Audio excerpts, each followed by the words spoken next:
السلام عليكم ورحمة الله وبركاته. ازيكم حبايبي، عاملين ايه؟ يا رب تكونوا بألف خير. وحشتوني من اخر فيديو كنا فيه مع بعض، ويا رب كده يجعلكم دايما بألف خير، ويا رب يرزقنا ويرزقكم فوق ما تتمنوا يا رب العالمين. النهارده بقى قلت نعمل بليلة نقعتها قبلها بيوم. زي ما انتم شايفين كده غسلت القمح او الغلة كويس جدا جدا، يعني شطفتهم مره واثنين وثلاثه ونقعتهم في ميه عاديه جدا لاني حاسبهم الليل كله. طبعا فرق في الحجم، فرق كده بسيط، بس ده بيكون احسن بكتير عشان لما تيجي تسلقيه او تيجي تغليه على النار يستوي معاكي بسرعه. فالنقع لاي حبوب بتبقى افضل بكتير. المهم بقى صحيت تاني يوم الصبح علقت على النار وحطيت لهم ميه نظيفه غير اللي احنا نقعناه فيها، وسبتهم نص ساعه على النار يفضل يغلي كده على نار متوسطه، وبطفي النار عليه. بتلقوه فتح لوحده زي ما انتوا شفتوا معايا كده في الحله، وبس كده بقوم طافيه عليه وسايباه. عايزه بقى تستنيه يبرد وتشيليه في الفريزر في اكياس مفيش مشكله، عايزه تعمليه بليله او عاشوره ايا كان اللي بتحبيه استخدمي على طول. انا بقى بصراحه من ساعه ما عملت الطريقه دي بقالي سنه ونص كده وانا بحبها جدا. بجيب نص لتر من الحليب وبحط عليه باكت من الكريم كراميل اللي هو العلبه الجاهزه الباودر دي، بقلبها كويس جدا على البارد نفس الطريقه اللي مكتوبه على العبوه. وبعد كده بقوم جايبه البليله بتاعتي او الغله المسلوقه وبحط منها بالميه بتاعتها. عايزه اقول لكم الميه بتاعتها دي مفيده جدا جدا جدا، واحلى فطار تقدري تفطري بيه الصبح بدري. قيمه غذائيه عاليه جدا وحلوه قوي للاطفال كمان، ومناسب طبعا للايام الجايه والصيام. الناس ممكن تتسحر بيها فبتسد الجوع كويس قوي، وغير القيمه زي ما قلت لكم الغذائيه عاليه قوي. حبايه القمح الكامل دي على فكره، واحنا بناخدها كده زي ما هي بالقشور بتاعتها بكل اللي فيها، وباخد الميه بتاعه السلق بتاعتها حبه كده وبحطهم جوه اللبن اللي انا حضرته، وبسيبهم يغلوا على النار لحد بقى ما تلقوه بدا يغلي. خلاص بطفي عليه وتقدري بقى تشربيه سخن. وممكن طبعا تسيبيه يبرد خالص وتصبيه في كوبايات او كاسات كده في التلاجة تاكليه ساقع براحتك خالص. بس انا بقى هحط له شويه اضافات كده حلوه، او هي اضافه واحده بس فرقت في طعمه جدا. بدل ما يبقى طبق تقليدي كده من البليله تاكليه كده زي الفطار او العشاء، ممكن يتحول معاكي لطبق حلو او طبق يعني يفتح نفسك خطير. انا بقى جبت شويه كنافه، عندي كيس كنافه كده نص كيلو، يعني بسيبها في الفريزر عندي على طول، بشتريها دايما وبخليها. كان عندي حبه صغيرين كده انا فرماهم في الكبه ناعم، كنت استخدمت منهم جزء قبل كده ودول اللي اتبقوا.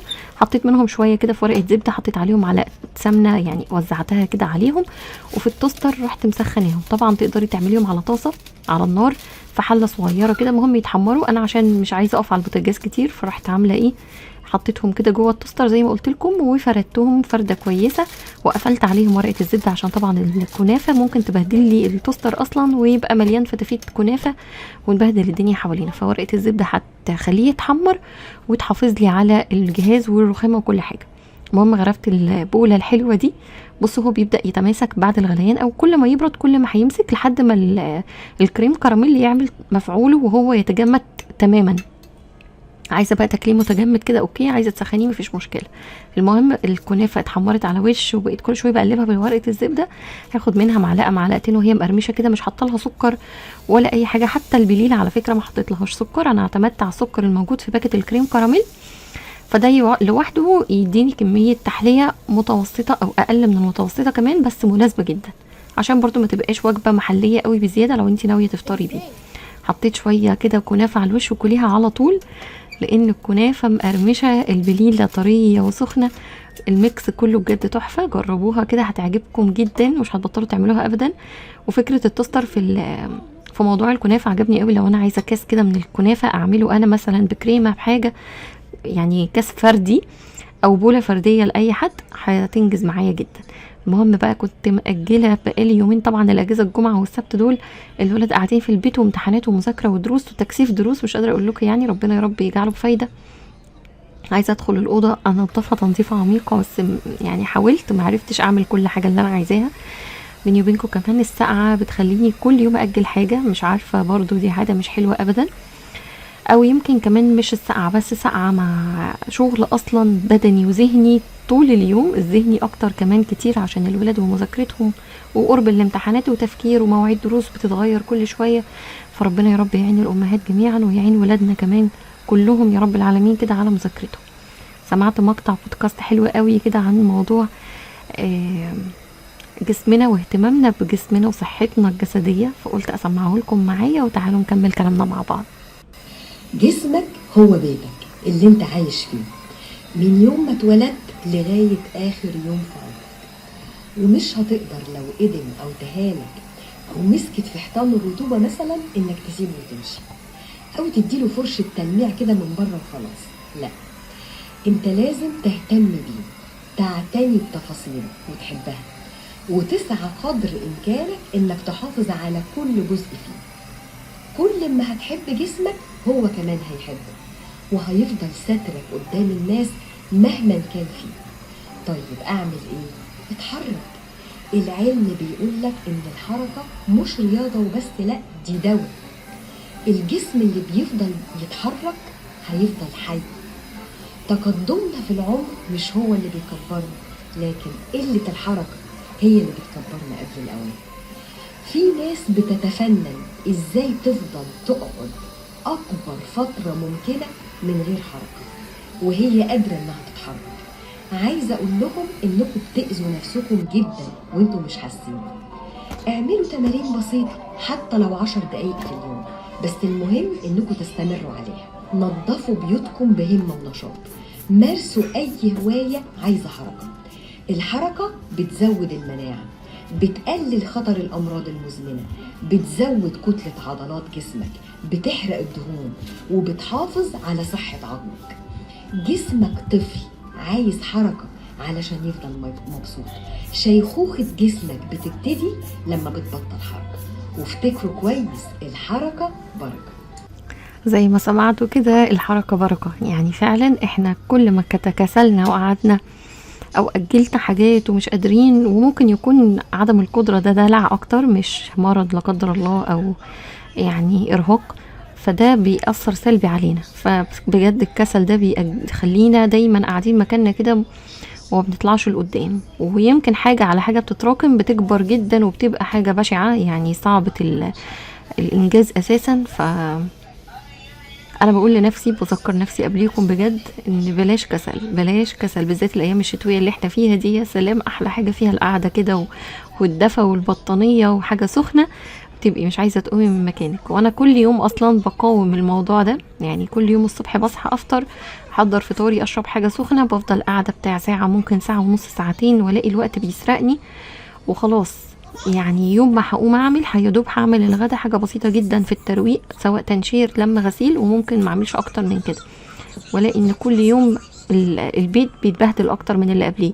السجاده اللي كان فيها فتفتين 3 كان ممكن يتلموا بمكنسه وفي 5 دقايق او اقل، بقت الموضوع بقى كبير. السجاده كلها عايزه تتنفض، في بقعه ظهرت، في حاجه الولاد عملوها، فالدنيا بتبقى بجد بتتضاعف جدا. واكبر دليل على كسلي واقوله لنفسي اهو، ان انا لحد النهارده دخلنا في 1/1 او كام النهارده 4/1 وما غيرتش الستاير او ما غيرتهاش، ما فرشتش الستاير لغرفه النوم اصلا، سايباها كده بالساعه اللي احنا فيها دي. فمش قادره اقول لكم يعني طبعا، مش عارفه هو كسل ولا ايه، بس لا، كل يوم الجو بيبرد اكتر من اللي قبليه. وطبعا اجازه نص السنه كلها بتدخل، او شهر يناير وفبراير بالذات اكتر وقت ساقع في السنه كلها. فقلت لا، مش هينفع كده، عشان كمان مسك بتنام معايا، فممكن لا قدر الله يجي لها برد بزياده، او يجي لها حاجه في النفس بتاعتها، فالدنيا مش ناقصه. المهم جيت اركب الخلفيه اللي هي الباك جراوند بتاعت الستاره، لونها ابيض ساده وكل حاجه، بس عشان غسلتها في الغساله اخر مره، شلتها في الشتاء اللي فات، لقيت الحلقات اللي فيها مفكوكه من الغساله الاوتوماتيك، وهي اصلا كانت جاهزه، انا شارياها الستاره كامله كده جاهزه من رنين. الحلقات اللي فيها ما كانتش ثابته بالدرجه الكافيه، مش عارفه بقى، بس المهم هم فيها ولازقين، بس واقعين من مكانهم، عايزين بس يتعاد عليهم كده تاني. فان شاء الله بقى على ما اعمل الموضوع ده، الله اعلم هيبقى امتى هبقى اركبها بقى، عشان طبعا هي بتدفي الدنيا جدا اكتر من الخفيفه، لان الطبقه الخفيفه طول يعني ديكوري جدا، مفيهوش اي حاجه يعمل تدفئه. فقلت مش مهم، على ما استناها يكون الشتاء خلص، فانا خليني اركب دول مبدئيا، هينقذوا الموقف يعني. وابدا بقى كمان افرش الحاجات التقيله، لاني برضو لحد دلوقتي فرشه ملايه، ما فرشتش الدفايات ولا عملت اي حاجه من الحاجات دي، كل ده في غرفه النوم. لكن الولاد عندي من زمان فرشه لهم الدفايات والبطاطين التقيله او اللحفه التقيله، لان هم اطفال ما يستحملوش السقعه. ركبت الستاير الحمد لله، طلعت كده علقتها بسرعه ونزلت نكمل فرش السرير. فدي من الحاجات اللي كنت مأجلاها وقلت لازم اعملها، والجو مشمس، وسبحان الله بقاله فتره مشمس، قليل قوي لما تبدأ تدينا كده سقعه حاسه ان الشتاء السنه دي مش جاي بالكفاءه العاليه اللي هو المطر وعواصف ورعد والحاجات دي. يعني كل فتره كبيره قوي بيعمل الموضوع ده، لكن انا اقصد ان اللي متعود على شتاء اسكندريه هيحس ان هو مقصر معانا السنه دي شويه. بس بقول ده اكيد الحمد لله في مصلحه الولاد عشان الامتحانات والنزول والطلوع، غير ان هم بردانين من غير سبب وبسبب. يعني اللي انا ملاحظاه اليومين دول بالذات سخونيه، ارتفاع في الحراره رهيب عند الولاد، عند ماسة رايحه جايه كل يوم حراره، واحساس بالقيء عزكم الله كل شويه، وهو ما فيش قيء يعني، هو احساس، مجرد احساس. فمش عارفه ده اخرته ايه بصراحه. وبالليل اجي اديها العلاج تبقى كويسه، تصحى نفس العرض. ربنا يا رب يكتب لها الخير هي وكل اولادنا جميعا يا رب، وتعدي الفتره دي على خير كده بكل اعراضها، بامتحاناتها كمان. ودايما لما باجي بعمل مجهود كبير، يعني مثلا الاسبوع اللي فات عملت معاكم جزء حلو كده من تفريزات رمضان الاساسيه، فبصراحه كان واخد مني مجهود جبار، يعني واقفه يوم كامل او يمكن يوم ونص. فالدنيا بالنسبه لي ما بتبقاش طبعا سهله، بس يعني زي ما بنقول دايما لما بنتعب شويه خلاص بيوفر علينا وقت ومجهود فيما بعد. فقلت تقريبا كل اسبوع كده باذن الله هاخد لي حاجه من حاجات تفريزات رمضان، عشان ما يبقاش الموضوع مهلك بالنسبه لي وكل شويه مقضيها في المطبخ واقفه وحاجات من دي، لان زي ما قلت لكم احنا في ايام امتحانات، والولاد طبعا ليهم اساسيات وضروريات لازم البيها طول اليوم. فانا بسعى دايما ان انا يوم الامتحانات او اي وقت من الاوقات اللي هي بتبقى فيها تركيز على حاجه معينه دي، احب جدا اخد بالي قوي من تفاصيلهم، اكل، حلويات، شرب، الحاجات دي. فعملت لهم النهارده بليله تسد معاهم كده فطار او عشاء زي ما قلت لكم. قلت كمان الغدا نزلت جبت كيس اطياب ده من فتح الله، هي فرخه كامله بتبقى 12 قطعه وبتبقى متبله وكمان مستويه، هي بتبقى مستويه سوا كامل على فكره ومتجمده، انت بس بتعيدي اخر مثلا 10% من تسويتها، هم دول بس اللي بيبقوا متبقيين لها، بحيث انك تنزليهم في زيت سخن او في القلايه الهوائيه تطلع معاكي خلاص استوت، ما بتاخدش وقت خالص. بس هي منجزه جدا، بيجي معاها باكت بطاطس، باكت يعني عباره عن باكت فعلا حرفي فردي كده متقطع ومقلي نص قليه، وقطع الفراخ اللي جوه بتبقى 12، في منها حار وفي منها بارد، انا طبعا بجيب البارد، ودي سعرها كان 265 265. بس هي فرخه صغيره على فكره، يعني هي ما تبقاش، ممكن تبقى كيلو 200 مثلا، حاجه زي كده لو هي اصلا اقصد وهي كامله. تمام. المهم قلت هعمل جنبها شويه رز، وهعمل جنبها توميه، واصلا الاكلات اللي من النوع ده الولاد عندي بيحبوا ياكلوها بالعيش اكتر كسندوتشات كده، فمش هكتر من كميه الرز اللي انا هعملها، لان هتبقى مش كلنا هناكل منها يعني. المهم حطيت شويه بسله بالجزر، شويه بصل، دول الحاجات اللي انا هعمل بيهم الرز البسمتي. وحضرت جنبي بقى الحاجات اللي انا هشتغل فيها النهارده. سخنت سمنه على النار وحطيت فيها البصل مع البسله بالجزر، يا دوب يتحمروا كلهم مع بعض. البسله دي بتاعه السنه اللي فاتت. تمام. طلعت كمان الرز البسمتي، طلعت زبادي عشان نعمل التوميه، طلعت البهارات اللي انا هستخدمها، طلعت 7 بهارات وكاري، وهحط ملح وفلفل اسمر على الرز بس، مش هحط اكتر من كده. ما عملتهوش كبسه ولا اي حاجه، بس يعني اي بهارات على فكره هتنفع مع الرز، عايزه تحطي انتي بهارات من عندك في البيت مفيش مشكله خالص. المهم استنيت الزيت يسخن ونزلت بقطع الفراخ اللي انا عايزاها، بتبقى تحفه بصراحه، ما بتاخدش وقت خالص، تتبيله طعمها حلو. بس زي ما قلت لكم قطع الفراخ مش كبيره، والفرخه نفسها مش كبيره يعني، بس بتقضي الغرض، واكله من الاكلات اللي الولاد بتحبها ايام الامتحانات، اللي انا اصلا ما بجيبهاش غير كل فتره. وطبعا الحاجات دي كنا بنطلبها الاول ديليفري وكده، بس بطلت بقالي فتره كبيره بصراحه ما بجيبش اكل من بره خالص. بقيت بخاف جدا جدا جدا، وبسمع حكاوي من اقرب الاقربين يعني صعبه جدا بالنسبه للاكل بره، مش من محل واحد ولا حاجه، بس اقصد ان طالما المشاكل دي ظهرت وكتيره كده، يبقى الواحد يتجنب احسن الاكل بره البيت. ويعني اديني بدور على بدايل، يعني الفرخه دي مثلا انت بتجيبيها وكل حاجه مستويه، بس انت بتعيدي تسويتها تاني على النار، فبتنزل جوه الزيت وبتطلع، فخلاص يعني انت مش بتبقي خايفه من حاجه. الرز انا بعمله في البيت اهو، لا قدر الله يعني اي عدوى ممكن تحصل من اكل بره ممكن يبقى من السلطه، مش من الاكله الكامله اللي هي يعني تشك ان هي فيها خطر، قد ما ممكن يطلع من سلطه، من خضار مش مغسول، من حاجه بسيطه جدا بس تقلب الدنيا كلها. غير ان طبعا معرفش في حاجه في المناعه بتاعت اليومين دول، كبار وصغيرين، مش هقول صغيرين بس، فده مخليني بصراحه بعيده كل البعد عن الحاجات اللي جاهزه من بره. الحاجه الوحيده تقريبا اللي بشتريها هو العيش الفينو غير كده لا. المهم حطيت البهارات اللي انا عايزاها، زودت بابريكا كمان، ونزلت بميه لحد ما غليت بالشكل ده، ونزلت بكوبايه ونص تقريبا من الرز البسمتي. بس اول ما يديني غلوتين 3 كده اقوم مهديه النار وسايباه يستوي على مهله، والفراخ في الطاسه، والبطاطس هنزلها بعد الفراخ على طول. هعمل بقى هنا التوميه، احلى حاجه تتعمل جنب الاكله اللي من النوع ده، بالذات لو هتعمليها سندوتشات. المهم اخدت 3 معالق كبار من النشا في طاسه، عملتها معاكم كتير على فكره التوميه دي، بس النهارده هعملها حمرا زي اللي احنا بنشتريها او بتيجي مع الوجبات اللي من النوع ده، بيجي صوص احمر وصوص ابيض من التوميه. المهم ال3 معالق النشا دول حطيت عليهم كوبايه كامله من الميه، هرفعهم على النار مع التقليب المستمر كده لحد ما يديني قوام المهلبيه او اللي انتوا عارفينه ده اهو.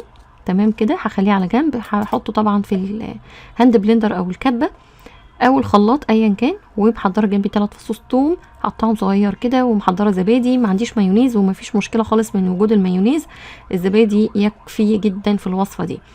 هحط كمان ربع كوبايه زيت، وتقريبا قدهم خل، ومعلقتين 3 من الزبادي، وطبعا المفروض احط كمان ربع كوبايه لبن. بس انا بستنى الاول اخلط كل ده مع بعضه واضيف الزبادي وكله، وبعد كده اقوم اخر حاجه ضيفاه اللبن بالتدريج كده لحد ما يفك معايا القوام بتاعي.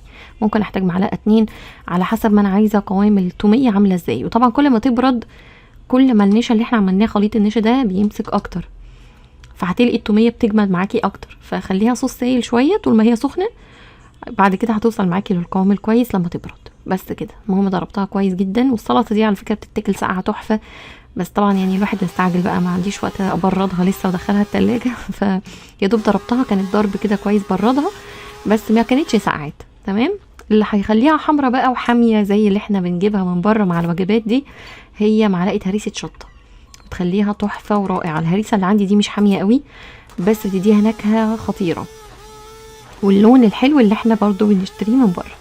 بس كده، فضربتهم ضربتين، بدأت اغرف بقى التومية، الرز، البطاطس، الفراخ، واكلة سهلة وسريعة جدا. واكتر حاجة الولاد يعني ممكن تقبل عليها الفترة دي هي الاكلات اللي شبه الجاهزة، سندوتشات شاورما، سندوتشات برجر، ممكن فتة شاورما بدل السندوتشات. يعني انا برضو ما بحبش موضوع السندوتشات كوجبات غدا قوي، بالذات ايام الامتحانات، عشان بحسه مش وجبة متكاملة ومش مشبع، غير ان هم اصلا كل يوم في المدرسه بياخدوا سندوتشات، فايه الجديد لما اعمل على الغدا سندوتشات برضو؟ فالرز احسن بكتير. بس كده، غرفت الحاجات دي، سخنت عيش جنبهم للي عايز عيش واللي عايز رز اهو، بطاطس. والحمد لله عملت سلطه خضراء برضو طبق صغير، لان في ناس ما بتحبش التوميه عندي، فالسلطه الخضراء بالنسبه لهم اهم. وبس كده. جربوا بقى النهارده وصفتنا للبليله هتعجبكم قوي، وكمان للرز بالفراخ اللي بالطريقه دي ان شاء الله هتعجبكم برضو. اشوفكم على خير باذن الله في فيديو تاني جديد. متنسونيش من صالح دعائكم. مع الف سلامه حبايب قلبي.